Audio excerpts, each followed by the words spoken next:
I mean, Go I ahead think and hit record. we're kind of still at the point where we're talking about concrete, shingles, drywall recycling.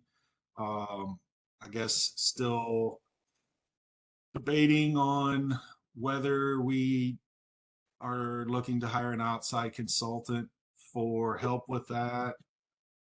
Um,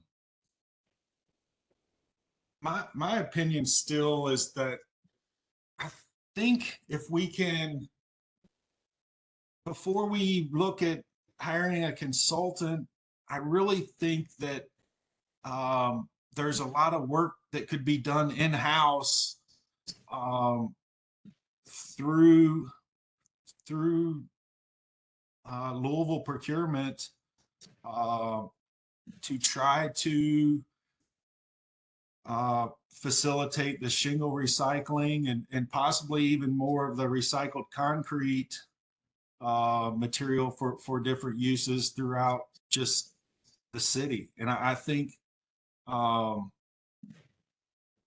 finding, learning a little more maybe about their procurement process and who's putting those bids out, um, just talking with them a little bit more about what we're ultimately trying to do, I think would go a long way and maybe save, a fair amount of money and not having to use a consultant to do that.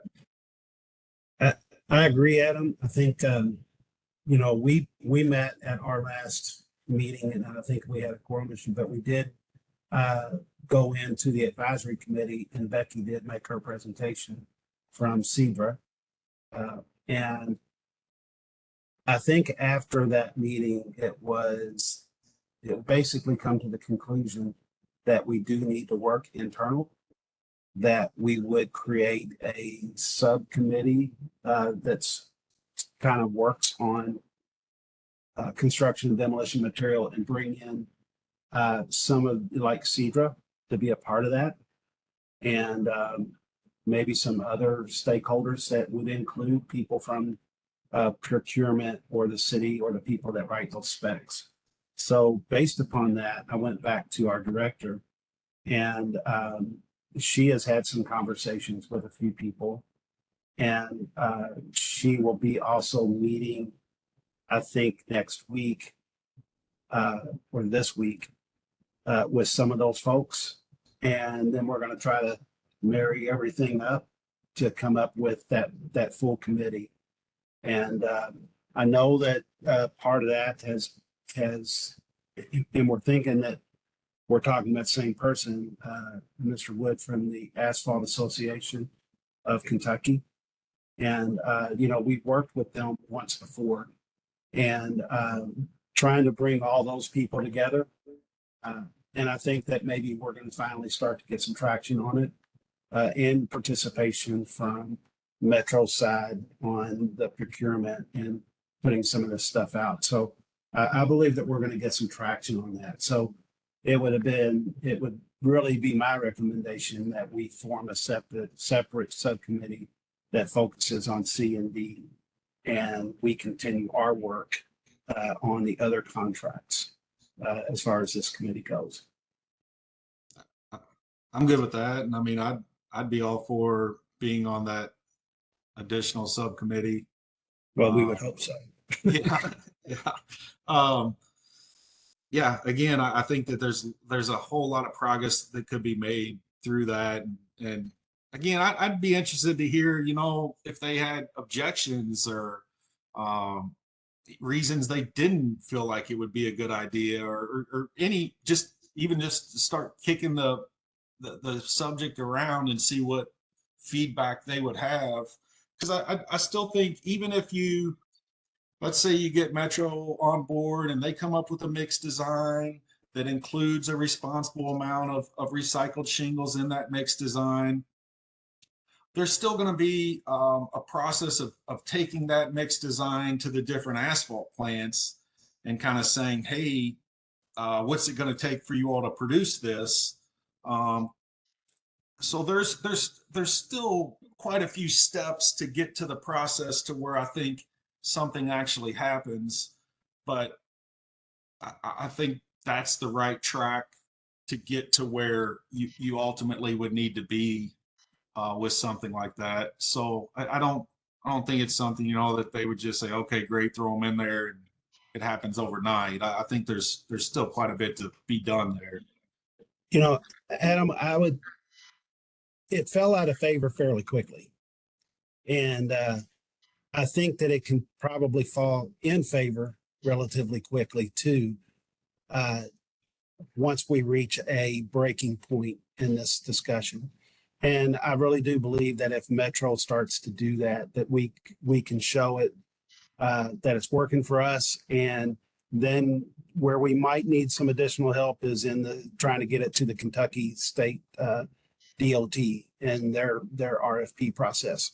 But it might have to be driven locally and for at least the short term, which I think we have more control over than anything else. So I'm excited about that. And I think that we can get that going. Now, there's still the incentive versus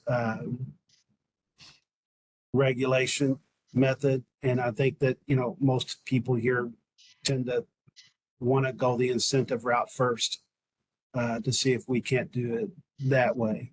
So more to come on that. Just let me continue to work and hopefully you guys will be hearing something very soon on having a meeting about that. And I'll update the board at the next board meeting that this item of the, and I can share this is the contracts. Contract subcommittee and the things that we're working on. That's going to be number 14. So we're working towards that one, which is great. And that kind of coincides with number 13 as well.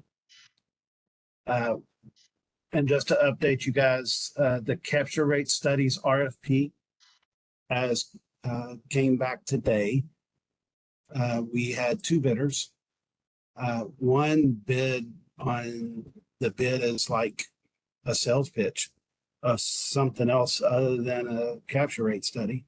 I don't know what they were doing. So they're definitely out. And the other one is a vendor that we've worked with before and know them fairly well. So we have to score that and we have to have a discussion with them to kind of, you know, as we wrote the capture rate study was one that lets them come to us and have a discussion.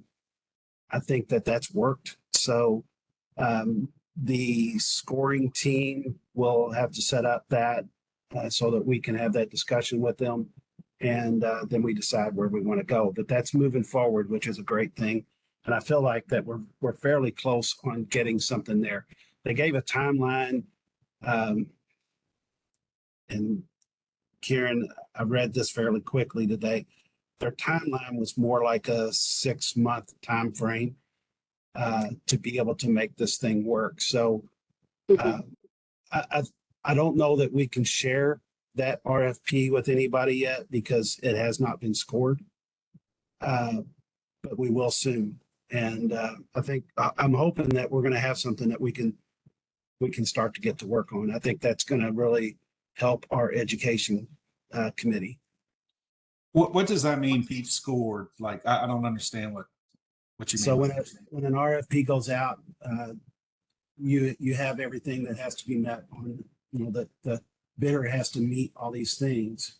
And in that RFP, you have to say 30% of the score is going to be based upon price. 30% of it is going to be based upon availability or, you know, whether they're a minority, you know, 3% for minority contractor or things like that. So the team that you identify before the RFP goes out, each one of those individuals have to look at it and score in those categories to add up to 100. And the bid that has the highest score is considered first. So that's basically what I mean by scored. And is it okay that we only have one, sounds like legitimate bid? Yeah, It is, obviously, we would have wanted to have additional bidders. It doesn't mean that we have to take it. But if it meets what we want, at a reasonable price, then that's good. You know, then we can go with them. And, you know, it doesn't mean that we can't punt on it, but, we'll see. I'm excited about getting into the details of it, having a meeting with the vendor and seeing what they have in mind with it. You know, they broke it down as to what they can do and the different things, and it was all the stuff that we have already discussed about capture rate studies. So they obviously know, you know, what we're doing, and they've worked with the recycling partnership extensively. So we know that they're in good company. So we'll see. I'm fairly excited about it. And can't wait to get started. Matt did join if you all want to officially start the meeting and get those minutes approved from like July, I think. Sure. That'd be me. I'd like to, I guess, start the meeting, and did everyone have a chance to review the minutes from July? And help me out here, Pete? I'd like to, does someone want to make a motion to accept the meetings? I'll make a motion. Motion by Matt. Do I have a second? Second by Bruce. Second by Bruce. Any discussion? Any discussion? Thank you. All in favor? Aye. Sounds like they're good. All those opposed? All those opposed? Hearing none. Ayes have it. Ayes have it. There we go. Okay, so these are I think this is the contracts that we were talking about. So we have the capture rate study ongoing. We have 13 and 14 in process with the creating of the construction demolition committee, and where we're gonna not necessarily go out to contract right now. And that brings number 19 and number 15. Number 19 is considering amending 51-300 to include a minimum of once per month collection of bulky waste items to too large fit into a garbage can or into the basic service contract package that's in ordinance and required to be offered by waste collectors as a condition of their license. For those that don't know, as a condition of a license, a waste hauler has to offer garbage, recycling, and yard waste. And there's certain stipulations on those as a basic service package to have a license. And this proposal is just to look at potentially adding bulky waste that they have to offer. The other one that we could go with, and one that I would prefer to go with right now, is the determining through can you all see that? Is that too small? Too small. Way too small. Okay, let me see if I can figure out how to make it bigger.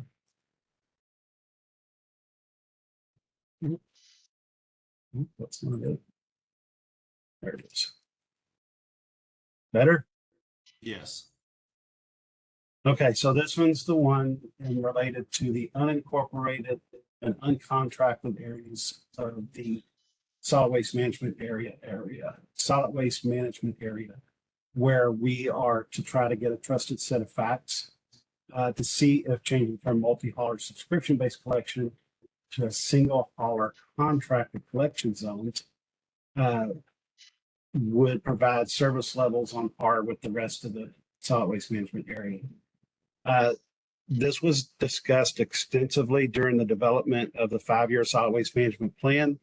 I'm not sure if we need to what people's feelings on this right now. This is what we're supposed to look at to get a contract on. But this is, I think, where we need to go. And I have a little bit of a proposal just to throw this out there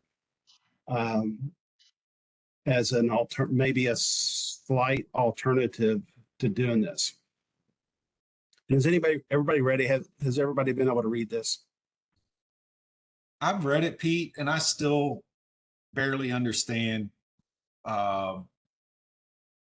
what you're getting at there. Can you kind of Okay. help explain that through just a little bit? Okay, so the collection system right now is a municipal collection system. There's three primary systems in Jefferson County. One is municipal collection, like the city of Shively and in the Urban Services District. Those are provided using employees of that municipality. Then you have contracted areas such as home rule cities and HOAs. That's somebody putting out a contract that has one hauler for a certain level of services, and they do that through a contract. And then you have the suburban area that's unincorporated and uncontracted, where there is subscription service, meaning that every individual household has to subscribe to a licensed waste hauler in Jefferson County. So there's been a lot of talk about what is the most efficient way to pick the stuff up, what the level of services are, and it was studied in the 2018 10-year study, and there was, I guess the feeling was that the numbers may not have been trustworthy enough, fair enough. So in this 5-year solid waste management plan, what we decided to do was hire a third-party firm with the sole purpose of creating a trusted set of facts. And that is something that we need to know how much it costs for what services, and see if changing from a multi-hauler subscription-based collection to a single hauler contracted collection zones would provide service levels and cost per household comparable to other contracted areas in the solid waste management area.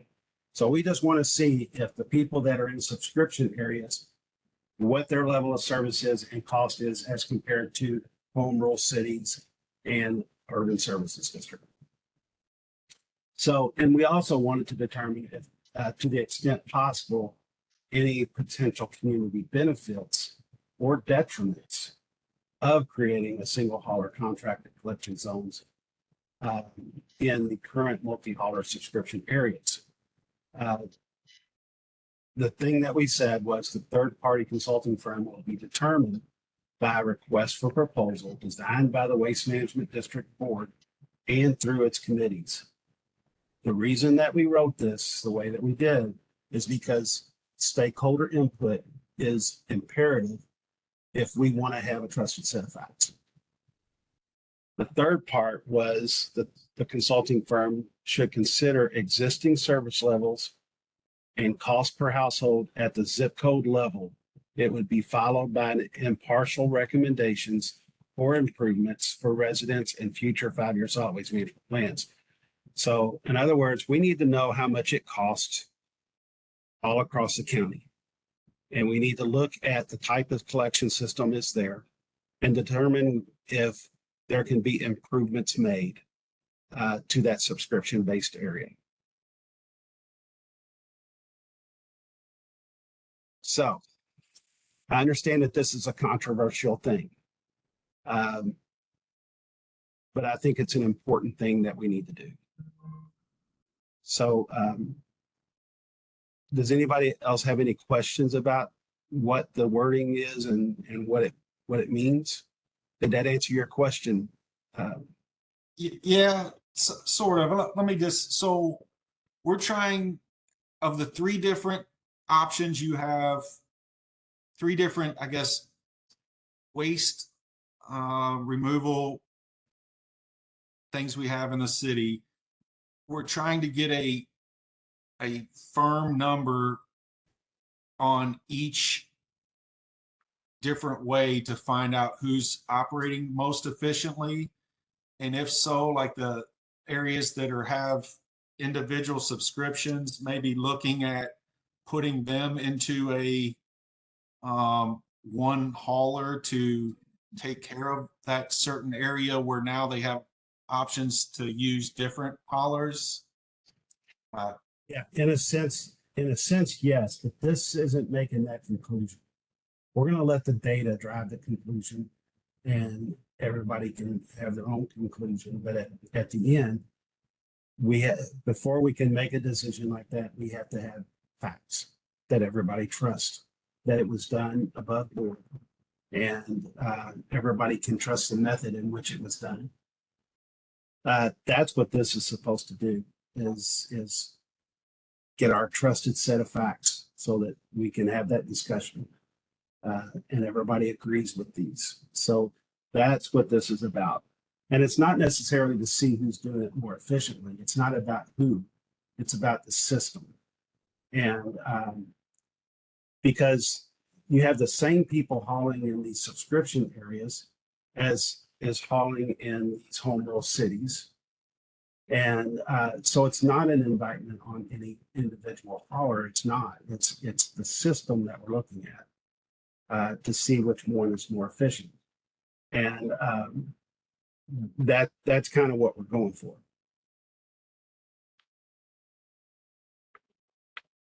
And what, by determining this number, then you can use that information to decide, I guess, future potential for different areas. Yeah. So you look at this bottom part here, and I don't know if you can see my cursor. Yeah. It would be followed by impartial recommendations for improvements for residents and future 5-year solid waste management plans. So it's not saying that we're going to do anything. What it's saying is we're going to get a trusted set of facts. How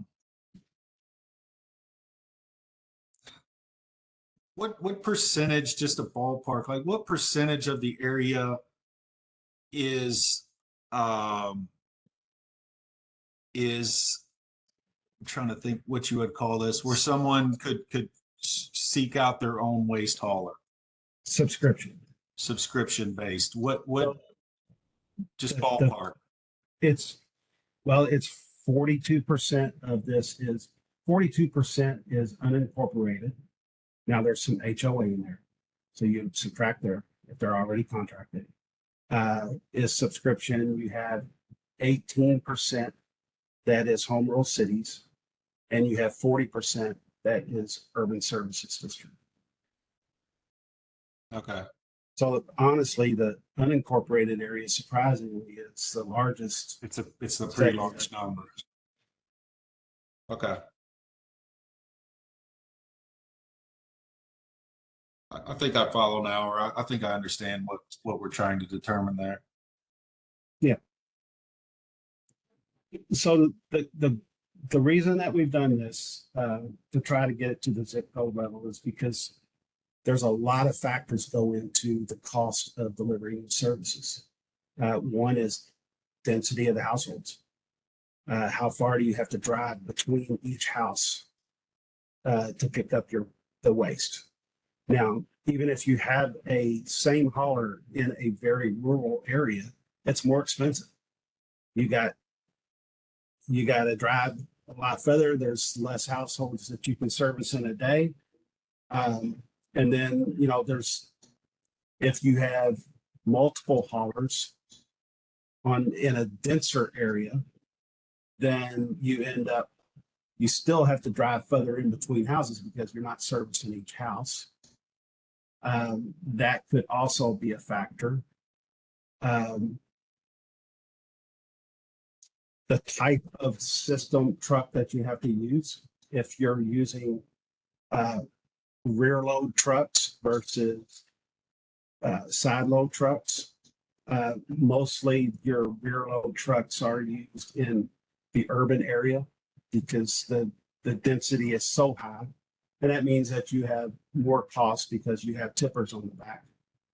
You go through some of these alleys that we have and you can't have one tipper. I mean, you've got so many houses in it or so many parts in a very dense little area. So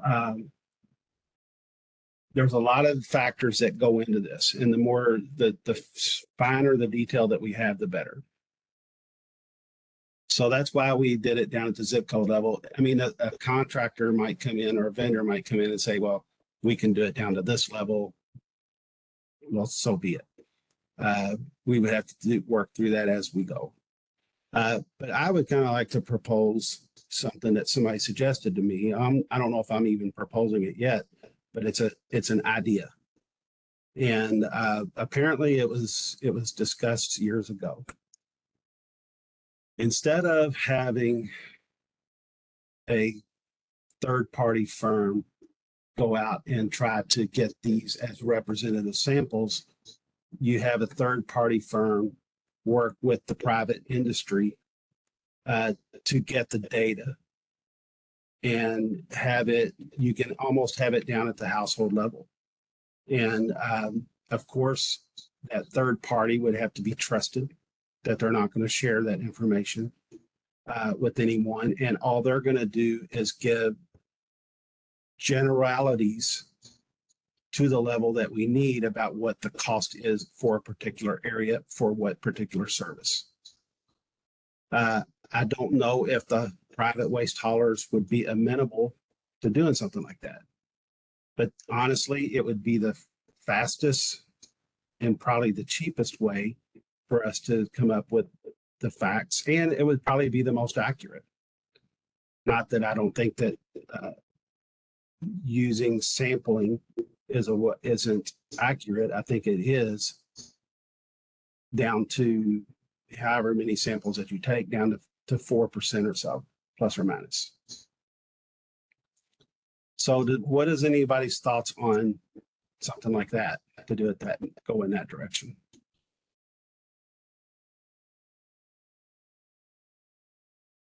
I agree with you. It would definitely be the most accurate, but I'm not in that business to be able to tell you if that's something that's doable or not. So you're asking the haulers that are currently servicing these subscription-based areas to basically just give this third party basically their pricing for all of these subscription-based areas? Yeah, pretty much the county, yes. And that's why it would have to be a very trusted firm. I'm sure that all the data has to be protected and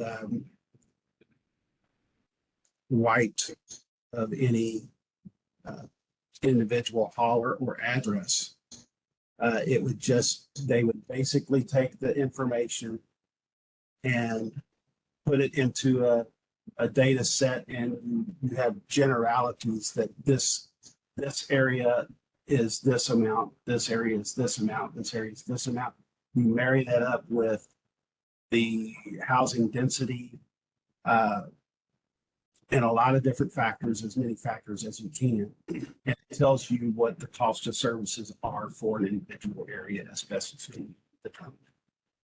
So you could have just a particular zip code and just say, okay, in this zip code, the average cost for your subscription-based service is X dollars.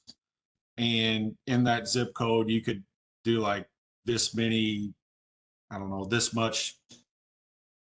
many households divided by this much area to determine density a little bit, I guess. But yeah, so that's all you're looking for is basically average cost per zip code area. Yeah, and however they can slice it up, that it helps us see the level of services, because we would also want to know how much recycling is in that area, how much yard waste collection is in that area, and what it costs in that area. So we're not just talking about garbage, we are talking about recycling and yard waste collection as well. You can throw bulky waste items in there. I'm not sure what all we can throw in there, but we would want as much information as we could get. And to me, that's the simplest. It's the most accurate and the least expensive way to do it, as long as the trust factor is there. I mean, we have That's the key. people here in that business. Is that something that, I mean, you all would feel comfortable doing? Again, I'm not in that business either. I would have no idea if that would be something that any one of those companies would be comfortable doing. Well, I think, Adam, to answer your question on my part, and I have to take my personal opinion out of this because it's the Rumpke family's decision whether they want to release that information, and I don't mean to cop out, but I'm going to have to pass the request up the ladder and see what they want to do, because it is our, basically our playbook. And with the investments we've made in the community, whether they're willing to open that playbook up or not, that's totally a call above my pay grade. And, it may be something where we have to reach out to the buyer who is purchasing those services to get the pricing by zip code. But that's, I can't speak for any other hauler, but that's the way I have to answer it on behalf of Rumpke. I would think that what we would want to do is ask the individual waste haulers and ask them any conditions that they would have to participating in that. If you don't get 100% participation, is it worth going in that direction? Maybe not, because I think that you need everything. I'm floating an idea out there that if given the right conditions and the right protections, is it something that would be considered? Adam, I think that's a really good question. I'd make a couple of front-end comments. Pete may be the only one that's aware of this. But in previous studies that we have done and that the city had actually commenced, the trusted set of facts would also have to include the wishes of the residents. 78.2% of the residents of Jefferson County were totally satisfied with their solid waste collectors in 2011 and 2015. And I would not think that percentage has changed too much. And one of the things that they acknowledged in the study was they wanted the right to choose their provider. So that would have to be part of the questioning process if we were to use a consultant. It's not just a trusted set of facts as to what's the price. That was less important to them than the selection of their provider. The second thing that I might add is from a hauler perspective, it's very sensitive when we have a meeting. Our lawyers are really focused on antitrust, and we can't discuss any of that information when we have any kind of a National Waste and Recycling Association meeting, which would make sense to all you. You can't discuss pricing. So that having been said, if we were to select someone, we would certainly want a representative that would be included on the selection committee of that, because as Bruce said, that's a playbook. And I think each individual company would have to go to their board and owners to see how they felt about that, just being honest.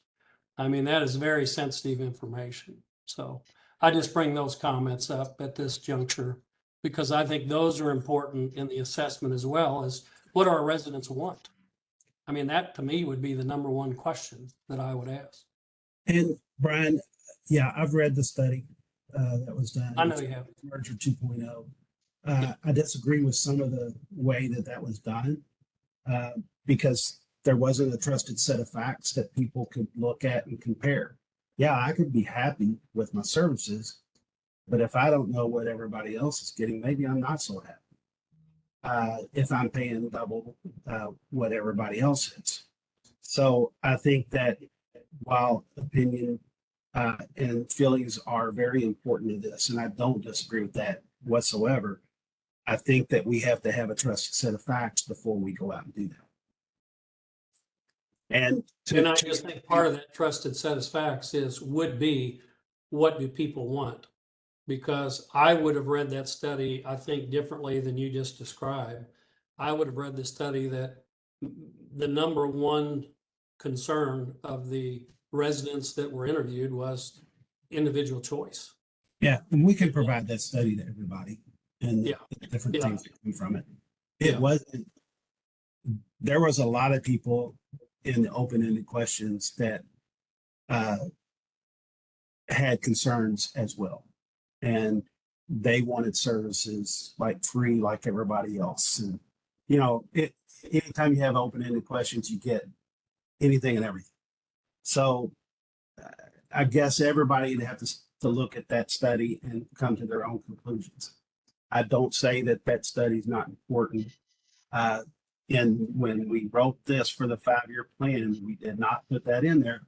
But I don't disagree that we, before a decision is made to do anything, we need to look at that. And again, when you look at the last sentence, it's following it is impartial recommendations for improvements for residents of future 5-year plans. This is not doing anything. It is getting the facts so that people can make decisions. And that should include the stakeholders, which includes the citizens, a trusted set of facts for the citizens to be able to make decisions on in the future.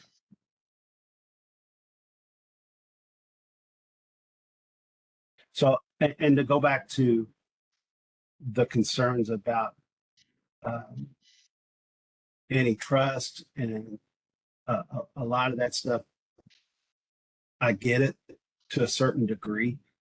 And, you know, we just need to see if it's even possible. I brought it up on the outside chance that we could get this done. And to be more accurate and cheaper. You know, I'm not sure if it'll work, but I thought I'd throw it out there. Pete, if you could put together a list of what information that you would like, and throw it out to those of us on the committee, at least, and we can run it up the flagpole and see what the reactions are and come back to you. And maybe from that point on, we decide which tact we're going to take moving forward. Because until I see, you know, I hear what you're saying, you know, I'm not going to get any deeper than if you list out the information you want by zip code. I'll run it up the ladder to Jeff and Bill and get a response back, and it'll be what it'll be. And it'd be just as simple for any other company in town. And that's cool. And I do want to go back to something else that Brian said that I do believe is important. For us to create a trusted set of facts, that means private haulers have to be involved in the process.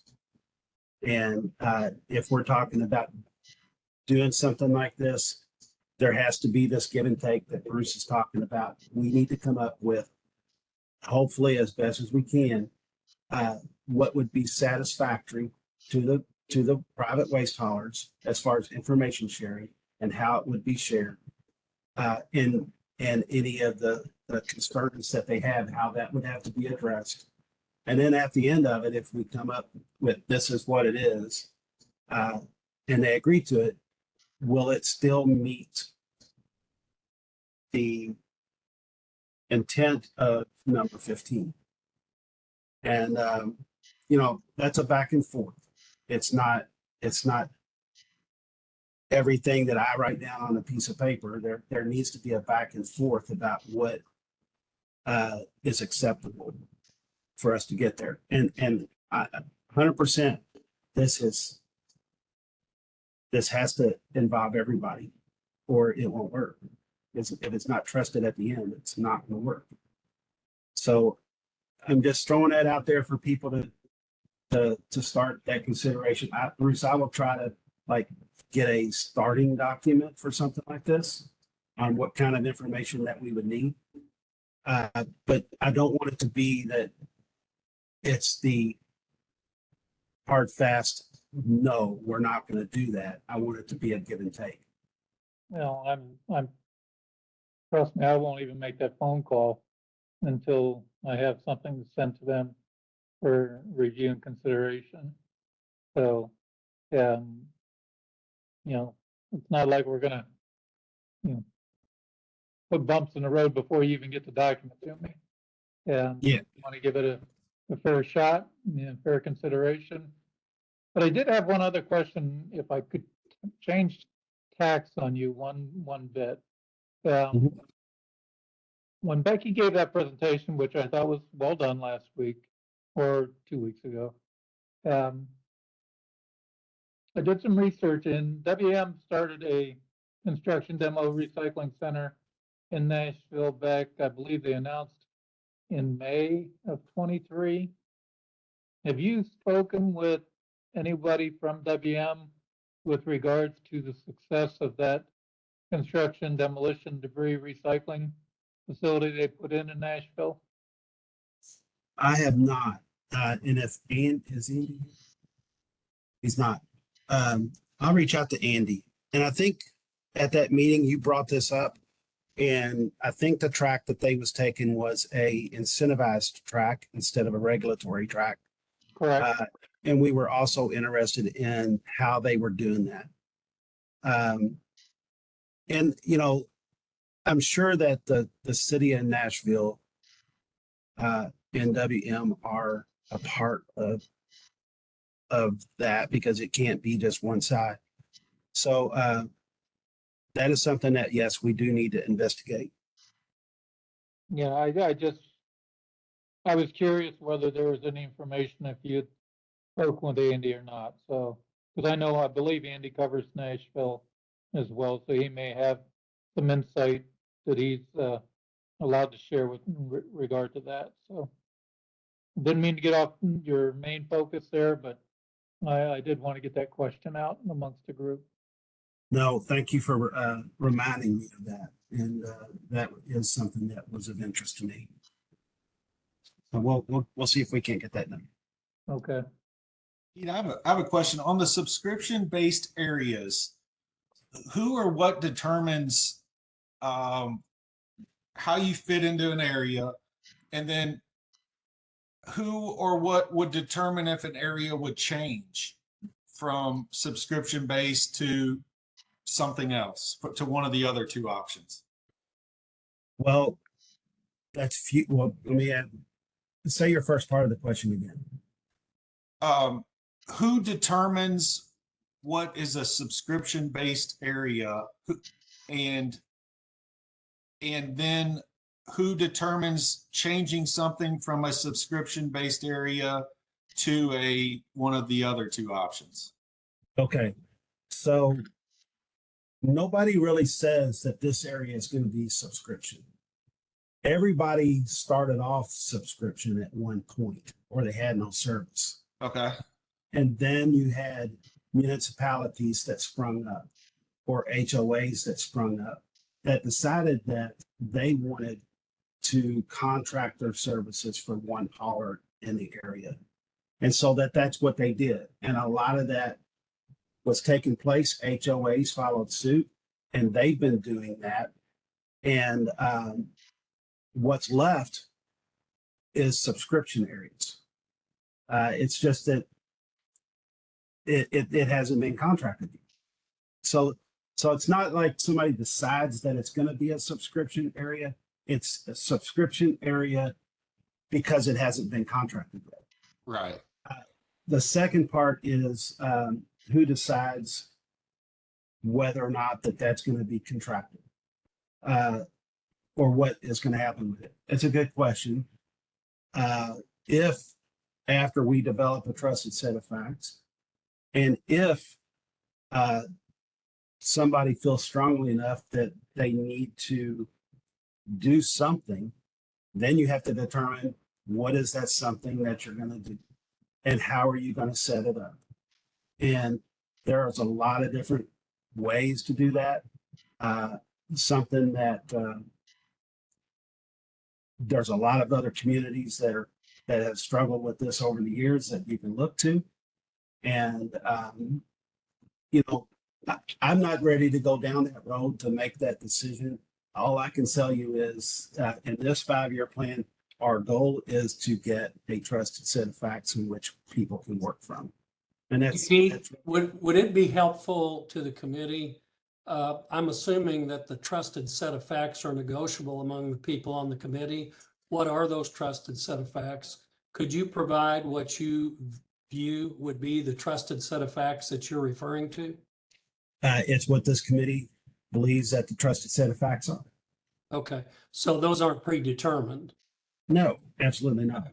Yeah, I mean, you keep talking about them. I was curious if you had a set of those that you already had in mind that were committed to writing. Well, let me ask you, if what would it take for you to determine if a subscription area would be better off going to a contract versus the other? What pieces of information would you want to have to make a decision like that? You obviously need the price, the average cost per household or area, not necessarily household, but area. You would have to know what level of service is in that area. And some of the back end stuff that's already there through GIS systems is density of an area. So The video's on, so they'll see. you could look at a lot of different things, but price and level of service is probably the main things. Does it matter if it's service on a specific day or not? Does somebody make I a don't- decision because they pick their trash up on Fridays versus Mondays? I don't think so. I guess that's a question for Bruce and Brian. Would that play into any of the cost functions of services? I don't see how it would. I think geography plays probably the biggest factor and density plays the biggest factor in the cost.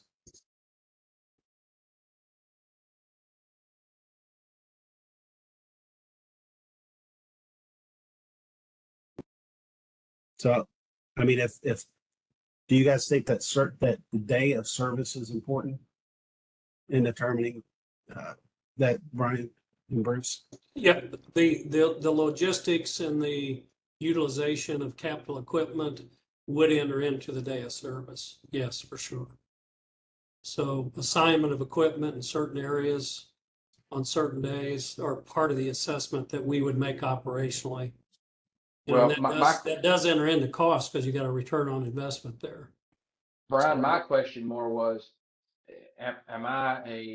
do I choose Ecotech because you pick up on Tuesdays versus Rumpke that picks my garbage up on Fridays and Waste Management does it on Thursdays? That's a very good question, and I guess the answer to that could be possibly. Yeah, I understand. Yeah, it could be. You know, we have some communities that have to have their trash picked up on Monday. It's required in their contract.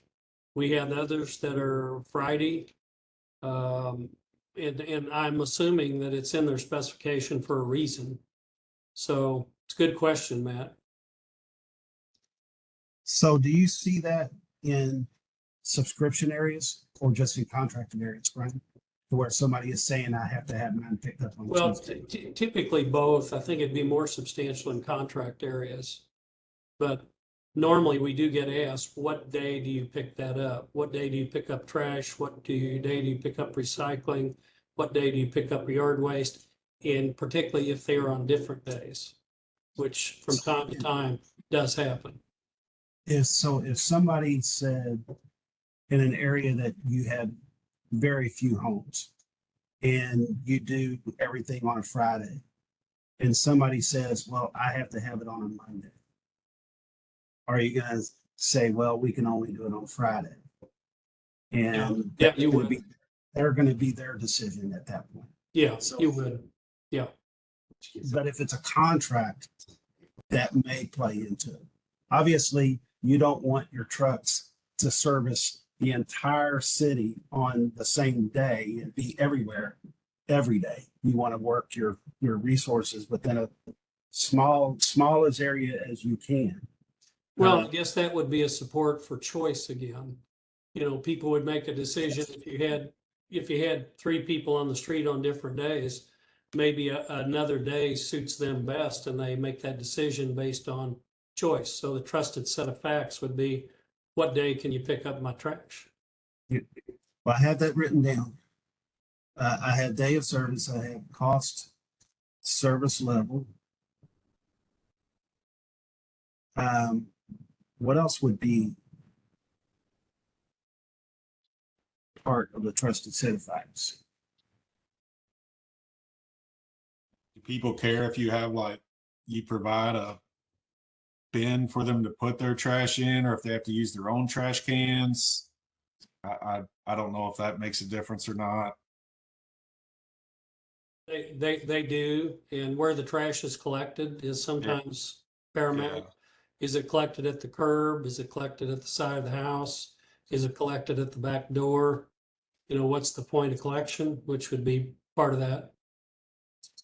Yeah, in a foreseeable thing, if it was decided that, you know, that you wanted to move to a next step after this, are we into the next meeting?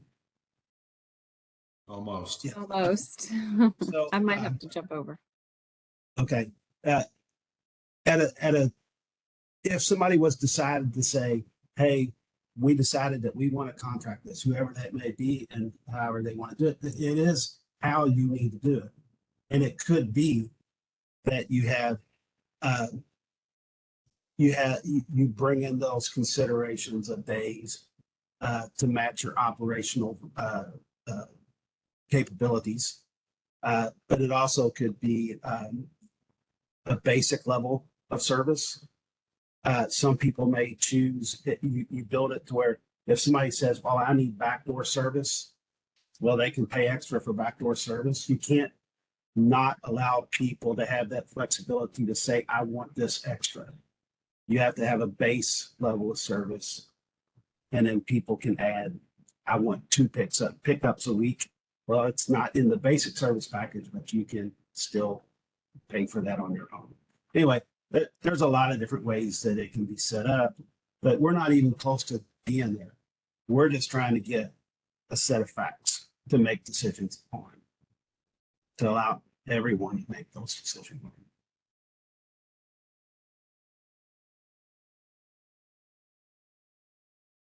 So, Hey, Pete, yes, I think a survey to the people, like when you chose to use X, what were the factors that you chose and why? Asking some people that may be a way to find out what is going through their minds when they're making that decision. Is it strictly price? Is it the color of the truck, or is it because the customer service lady was nice on the phone? What were the factors that they took into account whenever they chose their trash service?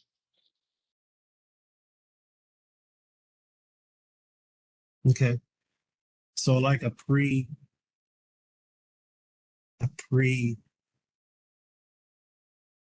Yeah, I'm gonna move to your neighborhood and I'm gonna start calling trash people. What are my criteria that I'm looking for? I don't know. I don't have trash service. So I don't know what that is. Okay, I got that written down. Okay, so I think we're into the next meeting, so I'm sure that we probably need to let things go, but it was a good discussion today. And just keep in mind that there are no foregone conclusions here. And at least from my standpoint, that the trusted set of facts has to be trusted by everyone. And that's all I want. So I think just a good opening, or we had a good initial discussion on this topic, and it's definitely gonna need kicked around further. okay. So we ready to adjourn? I'm ready. I'd like to adjourn the meeting. You want to make a motion to adjourn? I'll make a motion. Motion by Matt, second. We have to stay if we don't get a second. And I second. All I'll those in second. favor? All those in favor? All those opposed? All right. All right, we'll see you at the next one. See you at the next one. All right, bye-bye.